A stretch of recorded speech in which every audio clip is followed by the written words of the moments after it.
서울 아파트값은 지난해 11월 이후 계속 떨어지고 있습니다. 하지만 투자 수요가 많은 재건축 추진단지 위주로 하락해서 실수요자들이 가격 하락을 체감하기는 쉽지 않다는 지적이 나오는데요.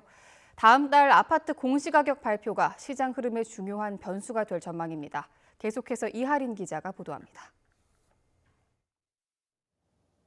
투기 수요가 효과적으로 관리되고 있다고 판단을 하고 있습니다. 아울러서 공급 측면에서도 실수요자를 위한 충분한 공급 물량이 나오고 있고 앞으로의 계획도 완비되어 있기 때문에 네, 이처럼 정부는 이딴 부동산 대책이 효과를 톡톡히 봤다고 판단하고 있습니다. 실제로 서울 월간 아파트 값은 9.13 대책 발표 이후 4개월 동안 0.89% 떨어졌습니다. 하지만 대책 발표 직전 4개월 동안 3.25%, 직전 1년 동안 9.18% 오른 것과 비교하면 아직 하락폭이 미미한 것도 사실입니다. 시세보다 수억 원 이상 떨어진 급매물이 거래된 곳은 대부분 강남 재건축 등 투자 수요가 몰렸던 곳입니다. 반면 지은 지 10년 내외의 일반 아파트는 실수요가 많다 보니 급매물이 생각보다 많지 않고 가격 낙폭도 크지 않습니다.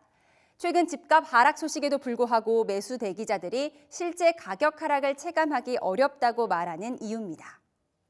재건축 단지나 고가 아파트 위주로 매매 가격이 하락했고 일반 아파트는 상대적으로 조정폭이 크지 않은 데다 오히려 뒤늦게 오르면서 9.13 대책 이후 고점을 형성한 곳도 있습니다.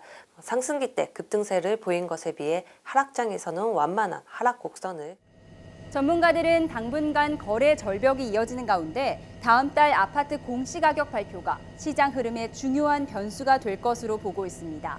보유세 부과 기준인 오는 6월 1일 전에 집을 팔려는 사람이 늘어날 수 있다는 겁니다.